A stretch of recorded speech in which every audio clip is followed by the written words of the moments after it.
Form fill up মানে হলো এখন সে পরীক্ষার্থী হিসাবে বিবেচিত, তার সব ঠিক আছে, রেজিস্ট্রেশনও ঠিক, ফর্ম ফিল আপও। বালেগ হওয়ার আগে যে মারা গেছে, যে শিশু মারা গেছে, ওর খাতাপত্র নাই, পরীক্ষার ওর মূল্যায়নও নাই, ওর রেজাল্টও নাই,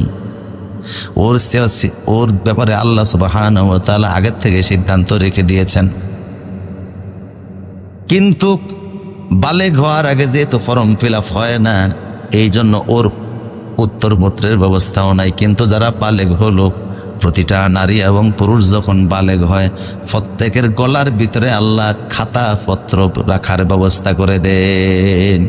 কোরআন আল্লাহ বলছেন, অকুল্লু ইনসানিন আলজামনাহু দায়রাহু ফি উনুকি, প্রতিটি মানুষের গলার ভিতরে পরীক্ষার হলে যে লেখা লাগে, ওই লেখার খাতাটা আমি আল্লাহ ঝুলিয়ে দিয়েছি। তাহলে আমাদের উত্তরপত্রের খাতা কোথায় আছে? বলে আছে, কোরআনে আছে। কোথায় আছে?